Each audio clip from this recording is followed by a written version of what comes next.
Order 66 was the military protocol given to all active clone troopers of the Grand Army of the Republic to turn on and execute their Jedi generals and commanding officers as a result of treason.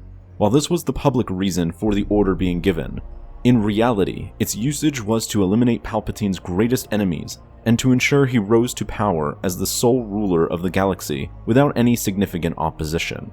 With all of that being said, there was actually a scenario that took place in real history that was very similar to Order 66 and all the political implications that surrounded it. About 1700 years ago, the Roman Emperor Constantine the Great was close to succumbing to old age. Having learned of this, one of Constantine's 3 sons, Constantius II, rushed to his father's deathbed and comforted him as he passed. Despite being named as one of the successors to the Roman Empire, Constantius was aware that his path to becoming emperor was in danger due to the numerous relatives of his extended family that could also claim to be heirs of the throne as well.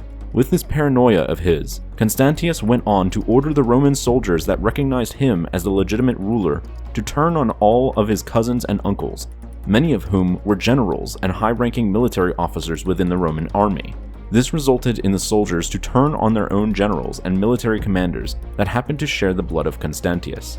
One of these military commanders was Hannibal, who was readying to begin his campaign against the Persians. But this military campaign of his never began, as his own soldiers turned on Hannibal and executed him as a result of Constantius's purge of the imperial family. Another notable death of this purge was Dalmatius, who was also a military commander and ruler of 3 major provinces within the Roman Empire. Despite having all this power, Dalmatius was murdered by his own soldiers upon Constantius's orders, who later went on to claim the 3 major provinces that were once ruled by Dalmatius. Overall, this purge of Constantius's saw the death of 2 of his uncles and 6 of his cousins that were all slain by their very own soldiers.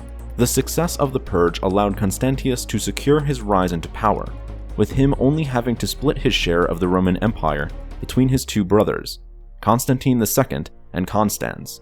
But this share in power didn't last long, as the 3 brothers began a civil war amongst themselves. Constantius was able to last the longest of his 3 brothers, with him finally obtaining full control of the Roman Empire following his victory over a rogue general named Magnentius, who rebelled against the imperial throne.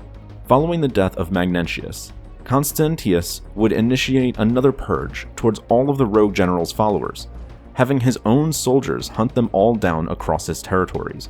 And with the death of all of these generals and military commanders following his purges, Constantius became the sole emperor of the entire Roman Empire, ruling it until his natural death 11 years later.